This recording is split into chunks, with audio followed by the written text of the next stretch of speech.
Pinangangambahang titindi pa ang digmaan sa Middle East dahil sa banta ng Iran sa leader ng Israel. Saan man daw sa mundo, tutubusin nila ito. Narito ang Agenda Weekend Report ni Laika Cuevas.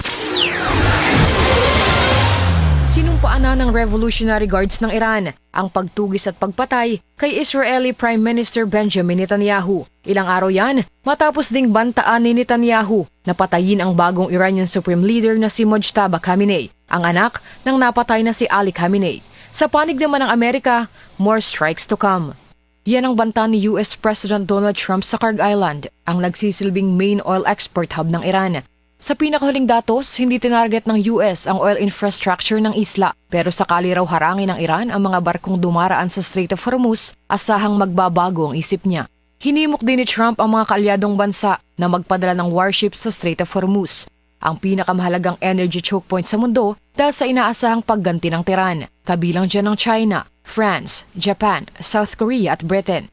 Sa panayam sa media, sinabi ni Trump na gagawin niya ang pag-atake merely just for fun. Habang handa na raw kasing makipagnegosasyon ng Iran, hindi siya kontento sa mga kondisyon nito. Hanga naman si Israeli Minister of Defense Israel Katz sa ginawa ni Trump. I commend President Trump on the heavy blow that the U.S. military struck last night on the Iranian oil island. This is the appropriate response to the minefields of the Strait of Hormuz and the attempts at extortion by the Iranian terrorist regime.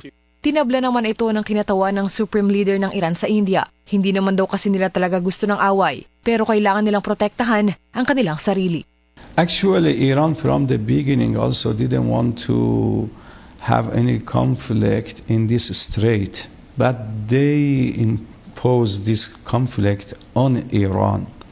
And Iran wants to provide opportunities for other countries, except those countries who are fighting with us.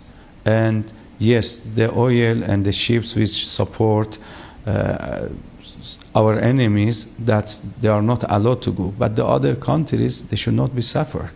And Iran also doesn't want this. Nasa ikatlong linggo na ang digmaan at dahil makulit daw ang Amerika, may bantang target din ng tropa ng Tehran ang umano'y hideout ng US sa UAE.